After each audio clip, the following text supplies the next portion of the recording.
Le Tréport, 90 chalutiers dans l'ensemble de petite taille. 2 tiers d'entre eux sont des marins-pêcheurs picards, mobilisés sans relâche depuis plusieurs années contre le projet de parc éolien au large du Tréport. Quand l'appel d'offres a été déclaré infructueux par l'État au printemps dernier, ils n'ont pas pour autant lâché prise. Juste pris le temps de mieux démontrer, carte à l'appui, que cette zone-là est essentielle pour leur pêche.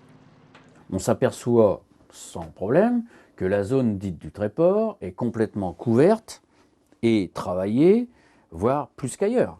On voit, en tout cas pour les filets ici et pour les chalutiers.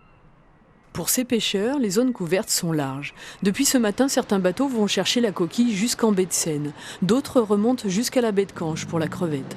Mais sur l'ensemble de l'année, l'équilibre économique se fait dans une zone proche, celle-là même que la Compagnie du Vent souhaite équiper d'éoliennes. Les pêcheurs ont rencontré le porteur du projet à plusieurs reprises ces dernières semaines, espérant le convaincre de descendre plus au sud, en dessous de Dieppe. Mais pour nous, oui, elle serait décalée, ce ne serait pas plus mal. Parce que là, c'est juste dans le large du Tréport. 90% de la flottille, elle travaille là-bas. À part la crevette. La crevette, on est dans le nord, mais bon, on ne va pas crevette à la défaite non plus. L'opérateur, la Compagnie du Vent, travaille depuis près de 10 ans pour ce projet.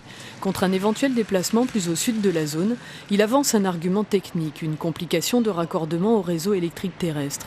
Dans l'impasse de ces discussions, les pêcheurs ont sollicité un rendez-vous au ministère, ils y seront la semaine prochaine et demanderont un moratoire.